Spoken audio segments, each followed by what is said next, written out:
everyone. Welcome to the Boss Babes, and thank you so much for joining us here tonight. My name is Emmeline Anderson, and this is my beautiful co-host, Brittany Baldessari. So if you're first time tuning in, welcome. Again, thanks for joining us. What we do is we talk with local athletes, and we explore their lives outside of the game, and we take you behind the scenes of a ton of local charity events tonight. We actually have a really cool one coming up that we're excited to show you guys. So first things first, Britt, let's talk about your weekend, because you went to a really big event this weekend. Yeah, so my weekend was pretty intense, actually. It was very heavily sports filled, which I love. So first thing that I went to was the Autism Awareness Summerfest, and we had big athletes there like Rob Gronkowski, a bunch of the Boston Bruins players, and it was all to support autism awareness, and there was a lot of great people performing on stage, so I enjoyed covering that, and you guys will be able to see that in a few weeks. I'll be playing that video on an upcoming Boss Babes episode. I also went to the football game, so I was at Gillette Stadium, and let me tell you guys, that stadium is electric. I knew that we were going to win. I mean, we're very spoiled, as we've talked about before. New England Patriots, you just know when they walk out on the stage, they just have this confidence, like, we got this guy. So they literally killed the Steelers. So the Steelers are obviously a really good NFL team. If they just dominated 33-3, what the heck does that say about the rest of the season? You guys need to watch out. So 33-3 was the final, and we got to watch banner number 6 drop. We're waiting for number 7 this upcoming year, and I don't want to jinx it, but let's be real, Emma. What do you think about the upcoming football season? Well, I think we're in a really good position. Everyone has talked about the fact that we now have Antonio Brown, which is awesome. I know that some people were a little bit worried about that, just because obviously when you come to New England, we know that there's a really high standard that's set here. We know that, we tend to behave in a certain way, and Belichick likes things said and done in a certain way. And Antonio doesn't have the best behavior, but hopefully Belichick can straighten him out a bit. But you know what? That's the thing, though, is the team is dynamic, and what we care about really is like, okay, can you play? And exactly. Yes, he's a great player, so I'm really excited personally to have him and just to see what he'll do this season. I know that I read there was one fan that was actually really upset that made a couple threats. Did you see that? This guy in Rhode Island? Yeah, I actually saw a lot Crazy. of people in Massachusetts, which is interesting. So obviously Antonio Brown is a great player, but people are kind of freaked out about the fact that he kind of has a bad history with coaches. That's one of the reasons why he actually got released. He doesn't have the best behavior, I guess, playing sports. But not everybody is perfect. Everybody has their ins and their outs. I'm actually going to read a quick tweet. So he was actually begging the coaching staff to be let release. So I'm going to read his tweet from Antonio Brown himself. He says, "And that's fine. I've worked my whole life to prove that the system is blind to see talent like mine. Now that everyone sees it, they want me to conform to that same system that has failed me all those years. I'm not mad at anyone. I'm just asking for freedom to prove them all wrong. Release me." And then he literally tagged the Raiders, and he said, "No more. They put blinders on horses for a reason." And then he said, #no more fake. So essentially, he was like, guys, just release me. I'm done with this team. And Bill Belichick, because obviously we're sort of short, Rob's not playing anymore, and Edelman gets injured. So with the receivers being down, he scooped him up really quickly. What do you think about Antonio Brown being on the Patriots? Like I said, he's a great player. So for me personally, I think that, clearly there was something going on there that, we're not going to understand. We're going to get the story that we're told. I know firsthand as a journalist that a lot of times the things that, you're told are kind of the filtered versions, right? There's a lot of stuff that goes on behind the scenes, but you're going to get what people tell you. So I'm sure that there were a lot of things going on that we just, quite frankly, weren't told. But at the end of the day, he's a great player. And at the end of the day, I think he's going to be a great addition to our team. And right now, he's put us in a, knock on wood, like power place to start. Exactly. I'm super excited to see him play. And I think it was almost like a power play on his perspective, for example, because he's getting older. And I don't know if he's ever won a championship. I don't think he has a Super Bowl ring. So I think to see him sort of say, hey, you know what, release me, guys. I think he knew that the Patriots were probably going to win another championship. So, you know what, I'm going to retire in the next year or two. Why not just take the easy route, get the heck off this team? I don't like the coaching staff, and I don't like playing here anymore. So why not get with the team that could potentially get me or Super Bowl ring. So Yay. I think that was smart on his part. So Antonio Brown, welcome to the New England Patriots. We're really excited. We can't blame him for wanting to come to the best, am I right? Exactly. We can't blame you. We're going to hop on over to Dave Dombrowski. So we're not going to talk too much about this because we have other stuff to talk about. But Dave Dombrowski just got let go, and apparently he got let go from the Red Sox because he wasn't filling the void for something to do with pitching. What do you think about Dave Dombrowski being let go?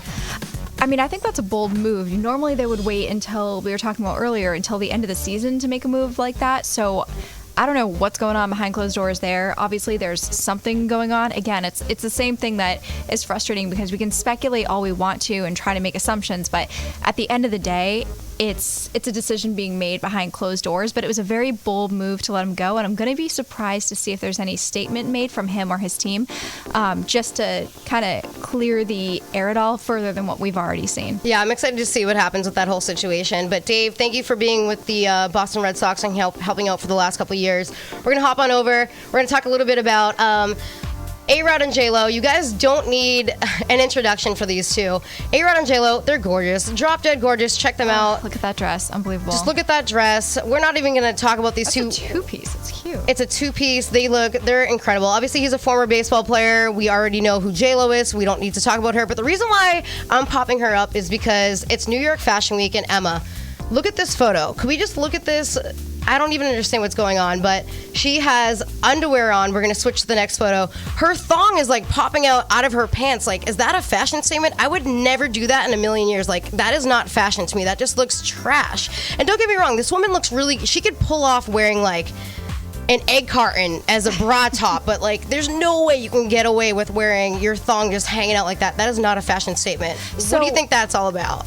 Okay, that's a very interesting thing because I know that I'm pretty sure, please correct me if I'm wrong, I'm pretty sure in the 90s this was a trend, right, to show it. Really? Yeah, and the 90s are kind of coming back around. So I have a feeling this was like a nod to the 90s, like, hey, I'm bringing this back. But also, I mean, girl, that is... she's got a great stomach, don't get me wrong. The girl looks great in anything, and if it is a 90s trend that she's trying to bring back... I mean, I can know, get man. wanting to bring back the trend, but by the same card, it's also like, okay, there are certain trends that you could bring back that are a little bit more classy than others. So this is surprising for me to see from her. I know she's always been bold, but that's an interesting one. It's too much. Basically, if you're trying to bring back the 90s, as Emma's mentioning, stick to overalls and bandanas and chokers, which I love the 90s, don't get me wrong. Chokers. Oh my gosh. They were so cute, right? Choker Everybody necklaces has all the same way. one. Just ditch the thongs. We don't want to see your thongs, ladies. And before we skip to the next photo, it was your birthday this weekend. What did you do this weekend? Emma just turned the big 3-0. She is 30. She doesn't look it, of course. She looks 16. Thank God. Can I just tell you, I had the best experience. So the morning of my birthday, I'm walking out, got the dog, bringing her to doggy daycare. I've got like, my cute little dress on, and I'm like, okay, I'm really dressing up today because this is like a hard turn for me. So I walk out the door, and I'm headed to my car, and I'm all stressed, and I'm running late, and some woman just looks at me, she goes, ugh, you look like a magazine cover. And I was like, thank you so much. It was the sweetest thing that like anyone had said to me, and she just said it in such like a nonchalant way. Yeah, and I was like, wow. She could have been like low-key hitting on you or something. I mean, she lives in my complex, so I hope not. I mean, I'm pretty sure everyone's seen my fiance, which like 1 week, guys, crazy. She's getting married 1 more week next weekend. It's getting kind of nuts. But yeah, so my family and friends actually did the sweetest thing in the world for me. They all, I guess, I've been planning for months, and they surprised me at 1620 Winery, which is one of my favorite places to go. So we went out for like a nice little, dinner and drinks, and so that was really, really cool. And then on Saturday, I wound up going out with a friend of mine, and we went to Encore. Of course, I love Encore, so it was a really, really fun time. Wound up coming in around like 5:30. Her fiance got a little bit mad. Yeah, but 30. We're 30 going on 21, guys. Don't worry about it. But you know what though? 30 is a big year, and I know if we plan to like settle down, buy a house, have kids, like you gotta kind of have fun while you can. You gotta have fun. right? I totally get it. I'm 30 as well, but I'm 18 mindset, so I feel you. I love you. Happy birthday. Thank you. I'm so excited that you're back. Thank you. And, Also, thanks for joining us after that crazy weekend. Thanks. Also, happy birthday to Caitlin Richards. Said her son just turned 8 this weekend. So happy birthday to your son. That is awesome. Very cute. We're gonna switch back into sports. The next photo, I don't know. I don't remember which one it is, but Mike, can you please pull it up? Okay, so Tim Thomas. Tim Thomas is incredible. And he actually won a Stanley Cup with the Boston Bruins. Obviously, he's the goaltender. Back in 2011, he played with Tyler Seguin. Tyler Seguin actually now plays for the Dallas Stars. Love Tyler Seguin. He's actually a good friend of mine. So, Tyler, if you're watching tonight, what's up? But the reason why we're bringing up Tim Thomas is because last week we found out that he's actually going to be inducted into the U.S. Hockey Hall of Fame this upcoming winter. So I think that's happening in December. So congratulations. So the reason why I say U.S. Hockey Hall of Fame is because there's actually a Canadian Hockey Hall of Fame as well. So I want to make distinguish that it's the U.S. Hockey Hall of Fame. So congratulations to Tim Thomas for making the Hockey Hall of Fame in the U.S. Last but not least, we're going to talk a little bit about Charlie McAvoy. So I don't know what's going on with Charlie McAvoy. I mean, I love the kid. He's been playing great for the Boston Bruins the last couple of years. Very young, great talent, up and coming.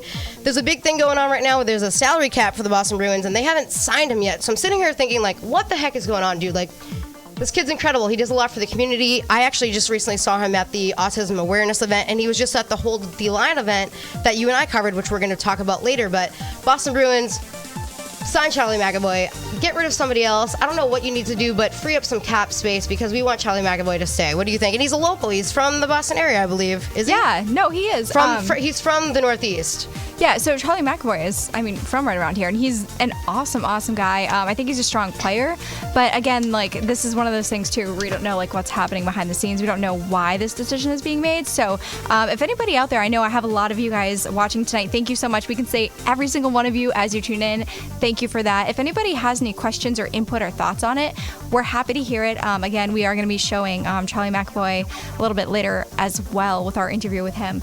But yeah, we have a really stacked night tonight, man. We have a lot to talk about. We have a lot to talk about. I'm sorry, guys. Tonight's crazy stacked sports night, which obviously it's a sports show, but we're going to switch on over. Right? That's what you guys are here for. So our special guest, we're about to roll his tape really quickly. It's actually a hockey highlight from him in college. His name is Chris Moquin. He's from New Hampshire. I'm super excited. He's a pro hockey player now. We're going to get right into his tape and just start up that interview. Let's rock it. So I'll kick it off and I'll start talking. You can run.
Alrighty, Chris. Well, welcome. I'm so excited for you to be in studio with us tonight. Thank you. Thanks for having me. Literally, he's fresh off of the airplane. He literally just got off the airplane 2 days ago. He is a pro hockey player right now, which we're going to get into in a quick second.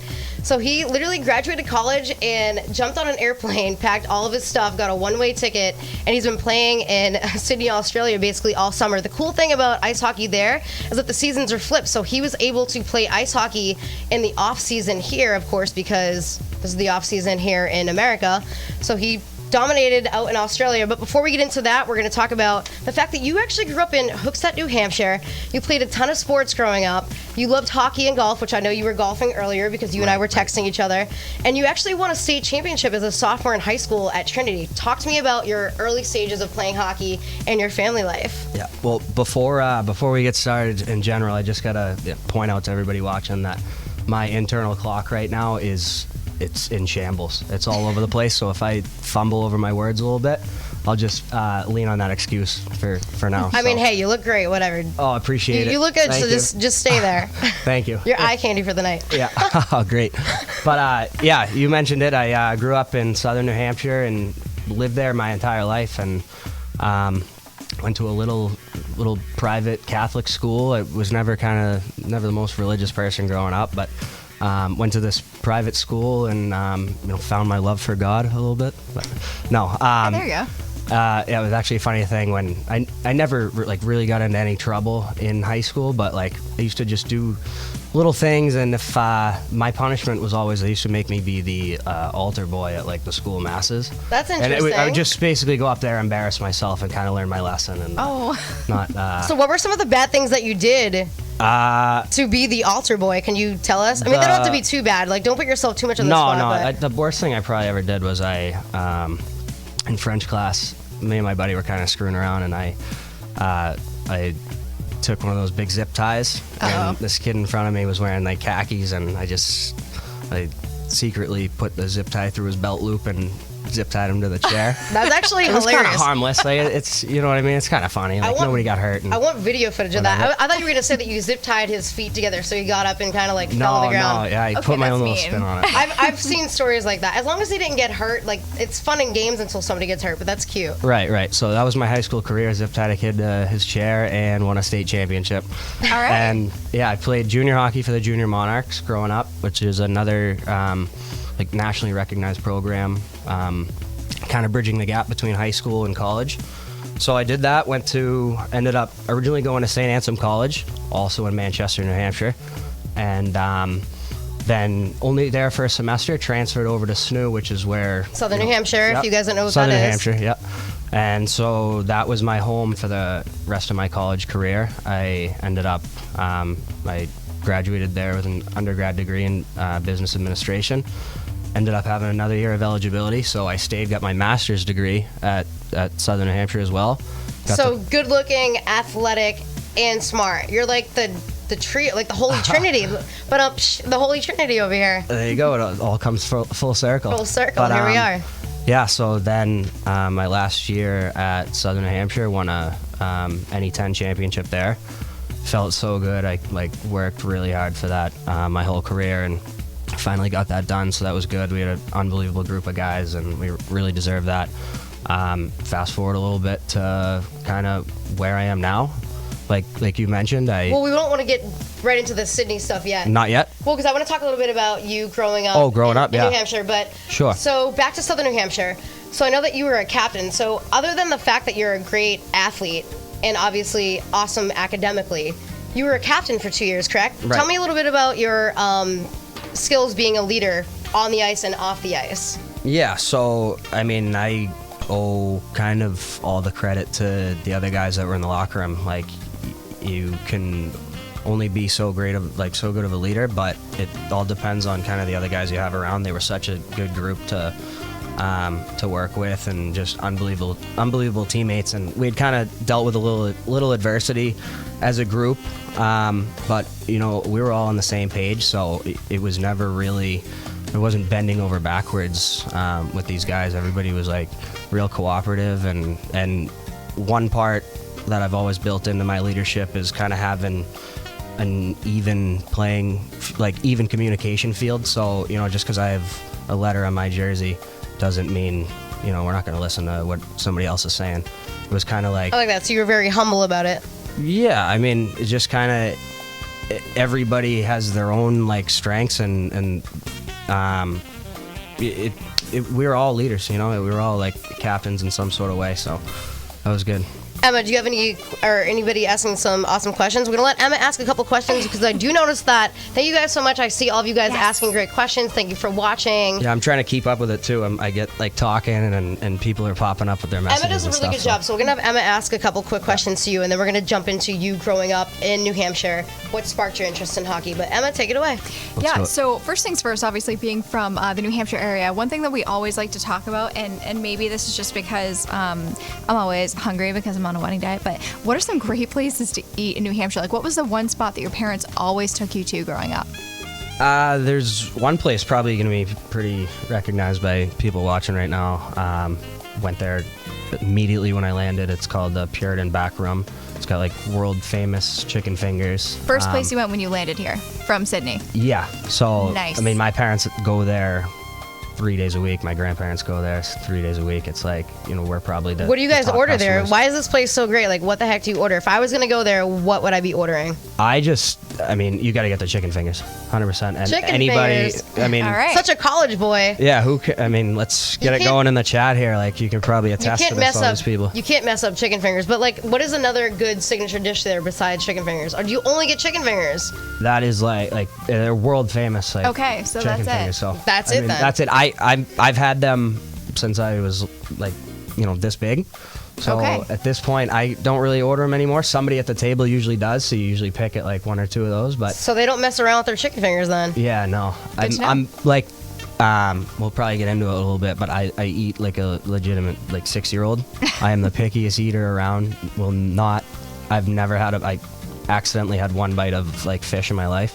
Other than that, I've never had any seafood How or is it anything. an accident? I What's the story? I had a couple drinks, and one of my friends kind of like, he knew I had never had fish before, and he gave me like a fish taco to eat. Immediately, I didn't swallow it immediately. It came up at the restaurant. Yeah, I was at a Margaritas in Manchester. I wonder if you have like an allergy to it. Because I don't know think so. I think it's just You just don't like the just texture? disgusted by it. Well, I wonder because when I was on the phone with you earlier and I said, "Hey, go get some sushi," you should have been like, "Britt, I don't even like sushi." Oh yeah, I was like cringing hearing you say that. that's why Sorry. And yeah, you That's kept funny. pushing. You're like, yeah, go Go get to the some sushi. Go get a drink. It's like, no, I'll be at the. But I ended up at that raw bar, which smelled like fish. So So you dipped out real quick. quick in and out. Yeah. So I like that you said that because when I was a little girl, my mom used to tell me that everything was chicken. So she gave me Oh, fish yeah. once, hated fish. So every night I'd be like, "What's for dinner? What's for dinner?" And she'd always just be like, "Chicken." Oh, yeah, And sure no, enough, it- like one night it was fish. I was like, I like this chicken. What is this kind of chicken? And it was like some different type of like fish. And then she waited till I was done. And she was like, "Oh, by the way, that wasn't chicken. Oh, I That would have was ran fish." away from home. I was shocked. I didn't know what to do.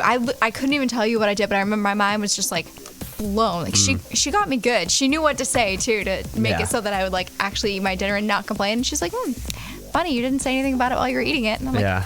Sometimes all right, I she feel like, got me. I feel like sometimes you have to lie a little bit to get your kids to eat stuff. I actually made a funny post on my Facebook the other day saying something like, if you're gonna, like the people that take the vegetables and they deep fry them and put like tons of sauce and they pretend like it's chicken. Yeah. I'm like, dude, if you're gonna take broccoli or zucchini and like deep fry it and throw all the sauce on it, unless you're a vegan, Right.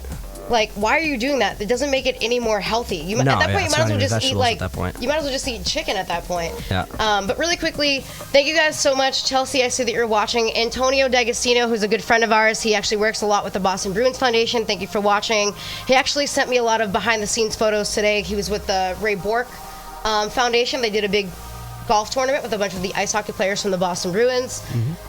Before we cut to a commercial break, I just want to talk really quickly a little bit about behind the scenes. What was it like growing up in New Hampshire with your mom and dad? Like, who pushed you into ice hockey? Why did you get started? And who were some of your inspirations? Like, did you look up to Ray Bork? Did you look up to Bobby Orr? Did you look up to Sidney Crosby, who's one of my favorite ice hockey players currently? Did you look up to PK Subban?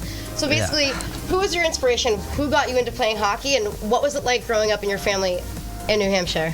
Yeah, so my dad actually never played organized hockey growing up. He repeats this story over and over about his mom never let him play hockey, and he was such a big hockey fan that he used to cut down her broomsticks and make hockey sticks. And he grew up with 2 brothers, so they used to play a lot of like street hockey and everything. So when I was born, I was like just immediately put on skates and was lucky enough for my parents to give me that opportunity to play so young.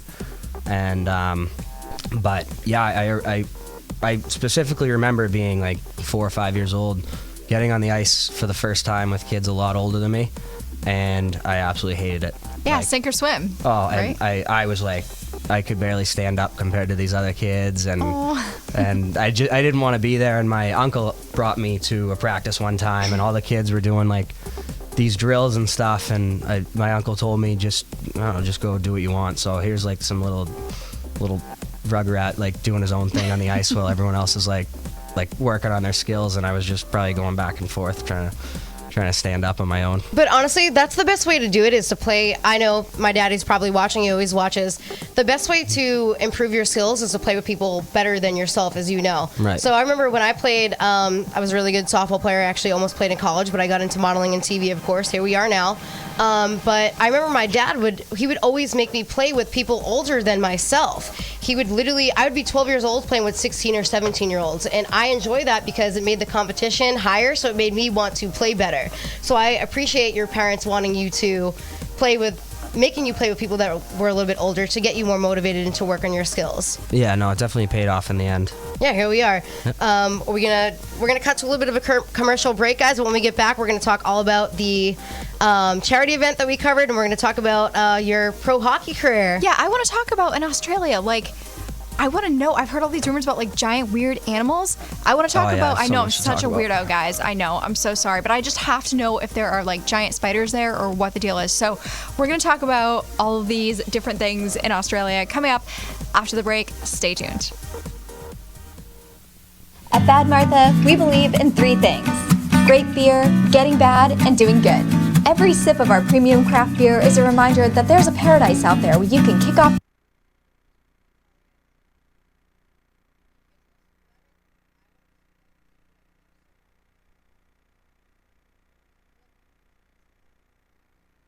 At Bad Martha, we believe in 3 things: great beer, getting bad, and doing good. Every sip of our premium craft beer is a reminder that there's a paradise out there where you can kick off your boat shoes, let your hair down, and leave it all behind. That paradise is Martha's Vineyard. And while there's a bit of bad in every drop of beer we brew, there's also a whole lot of good that comes with every bottle we sell. That's because Bad Martha is built on a simple idea: community first. We're proud of our beer, but we're even more proud of the island that inspired it. We hope you enjoy both just as much as we do, and look forward to continuing the tradition in Falmouth at our new location opening summer of 2019. Bad Martha. Get bad, do good. Herd Restaurant, conveniently located here in Metro Square, features locally sourced, delicious meals created by a multi-talented chef. Herd satisfies even the most discerning palate. We love to welcome you to come to Herd so you may eat, drink, and spend time together. Watch for specials on our Facebook, Instagram, and Twitter feeds at Herd on Main, and come visit soon.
Today.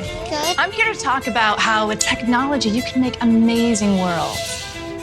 Come with me. My team and I bring the Halo world to life.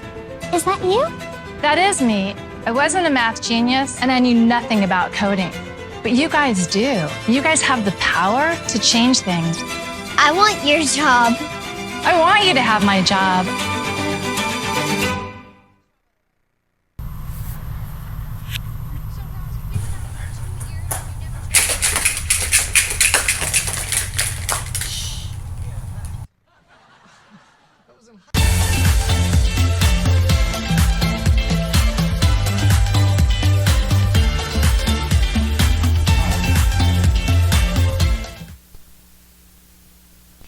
Thank you guys so much for sticking with us. Actually, quick update on Bad Martha, one of our sponsors. So they did open their Falmouth location this weekend, which was amazing. It was a really hectic day. Lines out the door from the time they opened at noon until literally 15 minutes before close, and that was probably only because of last call. So really crazy weekend. I know they were, stacked for the whole weekend from the opening. So we will have an updated commercial for you guys soon, but yeah, Bad Martha in Falmouth is officially open, which is awesome. So feel free to come and check it out. Who knows, maybe one day Britt and I will take a trip down there and have some fun and show you guys what it's like. I know. I can't wait to go visit. And actually, Chris, when you come back with your hockey team, bring them down. We'll pregame there and go out Yes. and at Let's the do Cape. it. Yeah. I got a fun group. We'd have a good time. We're going to have a We good love that. time. A lot of them are around the Cape too, so Oh, So that works out perfect. yeah, we'll scoot right over to you guys. I love that. Love it. Well, so you've been playing hockey since you were 5 years old. I know that. And you've always lived at home. So a big thing with you is I know that you wanted to move away and try something different. You have that master's degree. You have your degree. But you're like, you know what, dude? I'm not ready for the real world, so I want to use my skills. I feel you. Like, look at our career. You like to work hard, play hard, have a good time. So what did you do? You literally packed your stuff, got the call from Sydney, and you started your pro career. For the last 3 or 4 months, you've been living out in Australia. I want to hear all about that. Yeah, so the opportunity just came up like real quick. So what I did was I told my mom, hey, Ma, I want to go play hockey in Australia. And so she's obviously kind of blown away by that. Like, what are you talking about? Absolutely not, kind of thing. or I need to hear more. And when do they want you to go? And I'm like 3 or 4 days. Gonna jump on a flight. And I was just living in an apartment, had so much stuff over there, and packed it all up, moved out of there, and was on 22 hours worth of flights to Sydney, Australia pretty soon after that. So I got over there and knew it was going to be different, but not too different. Because they speak English They speak there, English, correct? yeah. I mean, so I have to drive on the other side of the road, though. So That's they drive on the interesting. left side of the road, steering wheel's on the right, blinkers on the other side too. So like all the way up until a couple days ago when I was still driving there, just out of reaction, I go to do the blinker and it's the windshield wipers. And you know when the windshield wipers go and it's dry and it just makes that like nail on a chalkboard sound.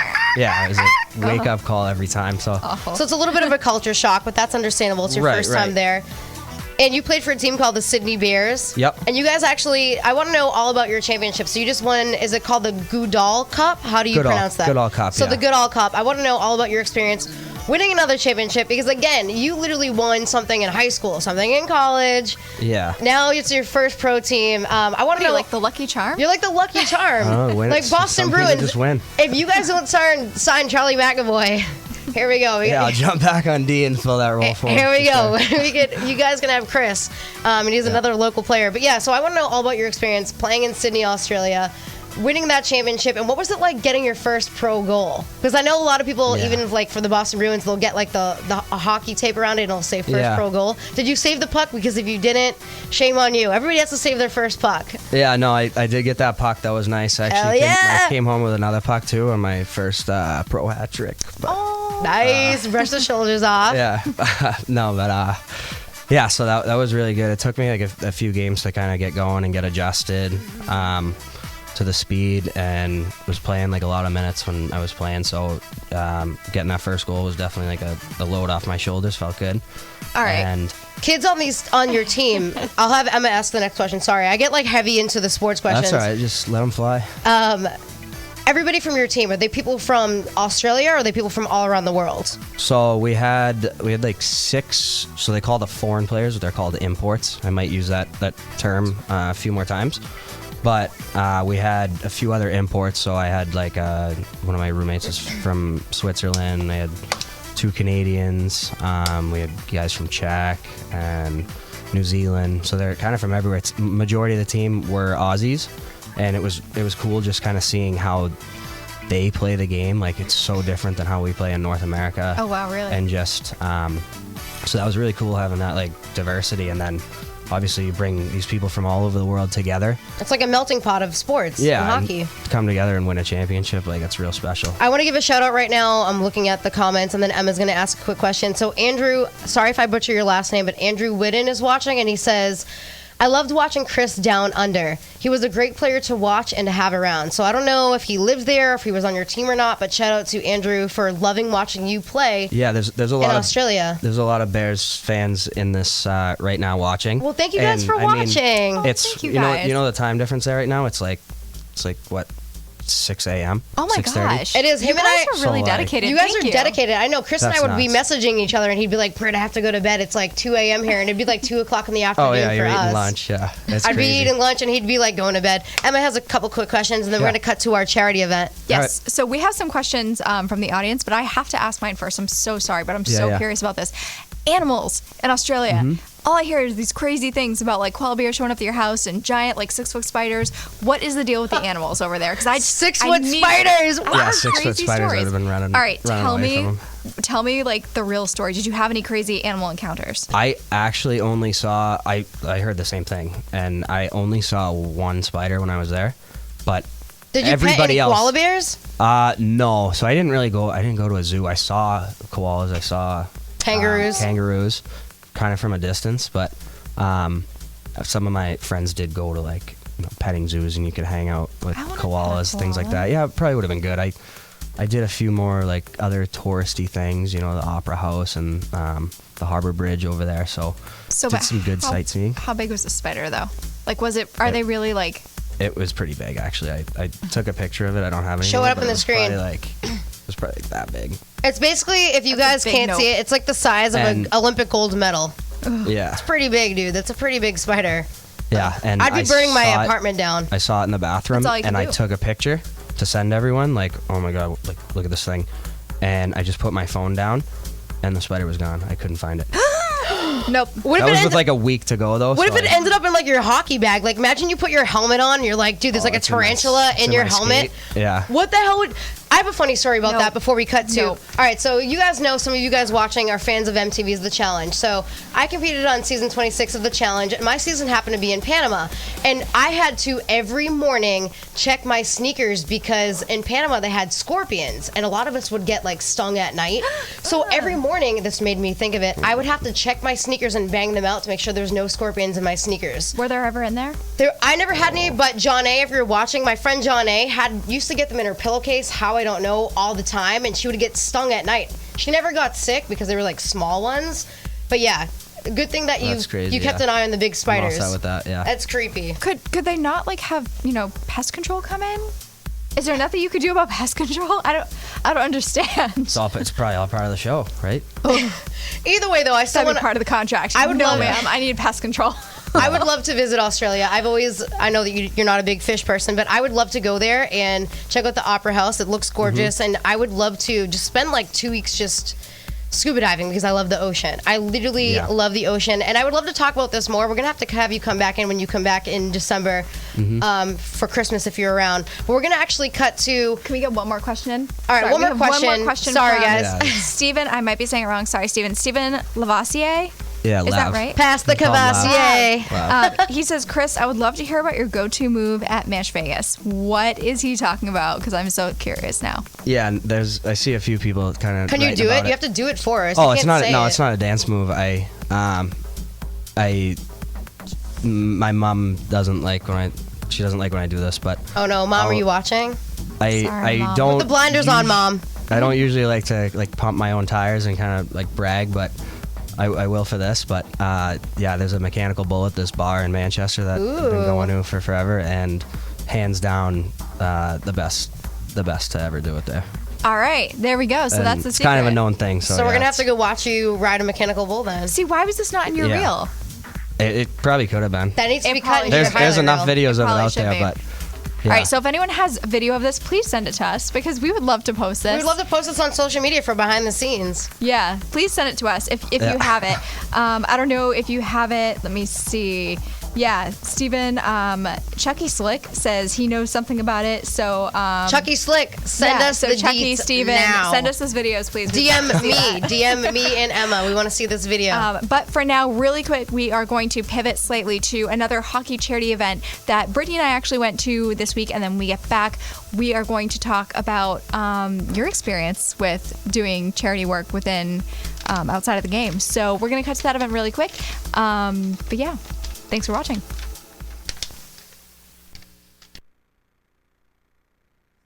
Well, the arena is packed here tonight in Braintree at the Thayers Ice Arena for the Hold the Line charity event featuring Women Police and Fire facing off. There's a star-studded lineup here tonight, guys. We're going to go take you behind the scenes. Right now, we're going to go hit the ice.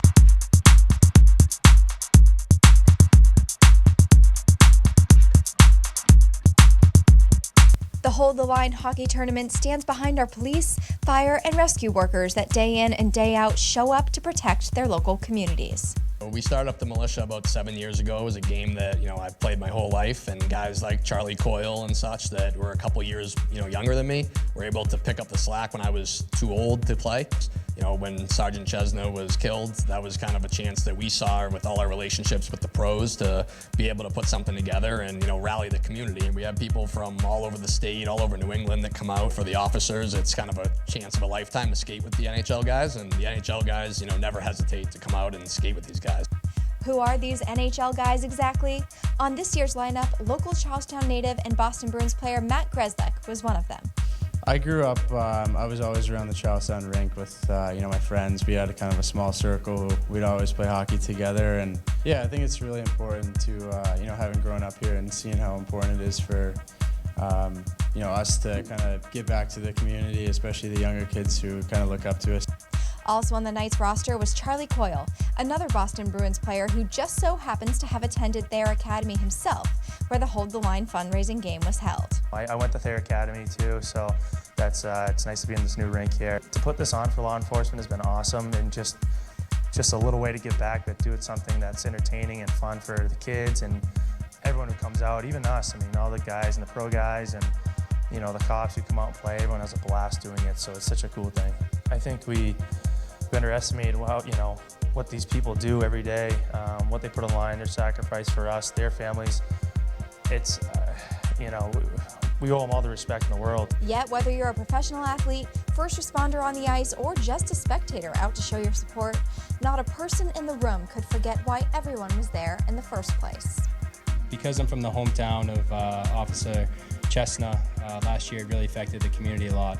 So just being able to give back a little bit, we're just skating, it's what we do, so it's not hard for us, but it means a lot, and we're glad that we can give our time and be here for it.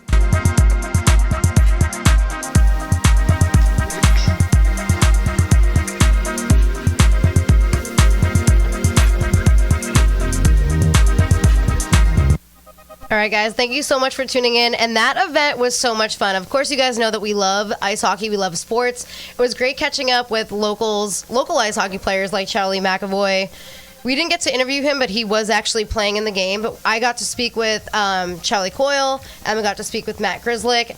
The first responders, that whole event was essentially to raise money for local first responders. And thank you to Nick Taziopoulos. He owns a ice hockey camp called Militia Ice Hockey, where he essentially gets to develop little kids' skills for ice hockey. So props to him. And Emma, what did you think about that whole hockey tournament? I think it was awesome. I loved the event. Like, there were so many people there. The crowd was almost as electric as Gillette Stadium. It really was, which was nice to see. And the thing that I loved the most was watching the kids, their faces pressed up against the glass. It was so awesome. And I love the fact that it was just, like you said, very high energy, and it was very inspiring. And that's the thing that I think that people, again, like, this is why we do this. People don't see that, these players are always going behind the scenes. It doesn't matter, really it doesn't matter when or where you ask them to. A lot of times, as long as they have the time to do it and the energy, they'll be there. And this was really nice. And especially it was something that hit home both for Greslake and Coyle, because they are, from here. One's from Charlestown and then the other's from Weymouth. So, I mean, having Sergeant Chesna pass was something that was really, really difficult for them as a community. And they had a lot of close family and friends. So honestly, it made perfect sense for, as they said in the video, for them to come out and help to raise money for the family, because that's absolute, hell for the entire community to have to go through something like that. So, I think that, both those guys did an amazing job. They had a ton of, they had a star-studded lineup, like we were saying. It was really incredible. It was a star-studded lineup. We're going to actually post some behind-the-scenes stuff, because you guys saw them talking just about the charity portion of it, but I actually had like a 5-minute long conversation with Charlie Coyle, and I actually had some fun with him. Like, he told me about the fact that he likes to go to Canopy Lake Park, and again, he grew up in the area, how he likes to go to Friendly's Ice Cream. I was going to say, and how he calls them Jimmy's and not Sprinkles. Like, if you're from Boston, let me know, guys. If you guys are watching, if you're from Boston, do you call them Jimmy's or Sprinkles? Because we call them Jimmy's. I call them Sprinkles. If you grew up in the area, they're definitely Jimmy's. But I don't know. I like Sprinkles. He likes chocolate Jimmy's, but we will definitely post some behind the scenes footage from that event, some extra footage from those interviews. But we want to cut back to Chris, because we're going to be running out of time shortly. I know the time goes by so fast. So I know, Chris, obviously you play pro hockey. You've done a lot of great stuff with the community as well. And like Emma mentioned, our show is all about getting candid, having fun with the people on our show, and showing you guys what you do behind the scenes. So I know that you've spent some time developing kids' skills and also working for something called Safe Sports. It's like a walk-in clinic for people that are injured. I want to know all about that right now. And if you guys have questions, we're on for like another 10-15 minutes. Feel free to ask Chris, and Emma will ask them for you. Yeah, so one thing I've really taken a lot of pride in is working with little kids, helping them develop their skills, whether it's like learn to skate programs or learn to play hockey. Maybe some kids that already know how to skate, running little kids camps and practices. It's just, it kind of gives you a chance. Like, I mean, hockey, just the sport has given me so much, like, traveling all over the world, going to Australia, like doing these cool things. It gives you a second to like give back to the game, if that makes any sense. And, there were people there, tying my skates when I was little and helping me out. So, you gotta give back in that sense. And working with the Safe Sports Walking Clinic, what was your involvement with that? Yeah, it was a project I had during my master's degree, and it's a free walk-in like injury treatment clinic with. They work with all different sports in southern New Hampshire, high school sports, and it just gives an opportunity for some of these kids where maybe they're coming out of families that don't have a lot of money. So it gives them an opportunity to get treatment at no cost. And so I did a lot of the business stuff behind the scenes with them, fundraising, because it's a nonprofit organization. I think that's incredible that you did a lot of behind the scenes stuff since you've been a pro hockey player, and obviously while you were in high school and college. We have to wrap up really quickly. Sure. Emma's about to wrap it up in 2 seconds, but you literally just got off the airplane 2-3 days ago from Australia, and I know you're going to be going to Sweden for your next bout playing pro hockey. Really quickly, you have like 30 seconds to talk about going to Sweden, and then Emma's about to wrap it up with some positive pop. But you're amazing. Thank you so much for being here today. Right, so I'll have to come back on with more stories after Sweden. Heck yeah. I'm going to a town I'll be dead honest, I can't even pronounce. So I don't want to. I think it's called a mall, but something. Whatever. I'm really excited. And you leave to do like that. Wednesday night, so you literally leave in 2 days. So Oh my I'm just gonna get adjusted to this time zone here and have to jump into another one. That's why. I mean, and I'm gonna probably be even more pale than this coming back. You're gonna have to send me some photos. I want to see how pale you get while you're out in Sweden. Oh, I'll be see-through if I get any whiter. You're gonna be like Casper the Friendly Ghost. Yeah, exactly. But congratulations and good luck out in Sweden. Emma's going to wrap it up with some positive pop. Sure, let's do it. All right, so my positive pop for today is going to be one that I actually got from my very best friend, Leanne Horan. She goes by on Instagram, Whiskey and Grace. She's a style blogger. But one thing she always says to me is always wear your invisible crown. What does that mean? It means that when you're out and about, always remember to hold your head high and, try to hold yourself well, be kind to others, and just hold yourself together throughout all the craziness and all the madness that's going on. We all have busy, hectic, lives. But if you always wear your invisible crown and you're always being willing to help others, to listen, that's something really, you should always try to do. And just remember that in today's world, everyone is usually watching. So always try to be your best self. I know it's a challenge for all of us. If you get to me before my coffee, Lord help you, but do the best you can. Always wear that invisible crown. I love that. Well, thank you so much. I love the positive pop. Chris, thank you so much for joining us. Thank you, guys. You guys can follow us at The Boss Babes on Instagram, Facebook, and Twitter. Chris, where can everybody follow you? Because I'm sure people want to catch up with you for your upcoming pro hockey career.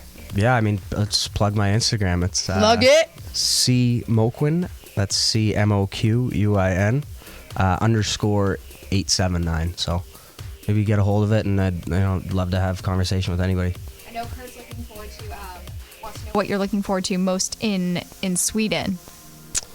It's going to be a completely different. It's going to be a culture change, so I can't wait to kind of live how they live over there and try to work towards another championship. All right, well, we're excited to watch it with you guys. Thank you so much for tuning in tonight. Be sure to tune in 2 weeks, and Brittany will be back with a special guest as I will be on my honeymoon. But we will talk with you soon. Thank you for watching. See you guys September 23rd.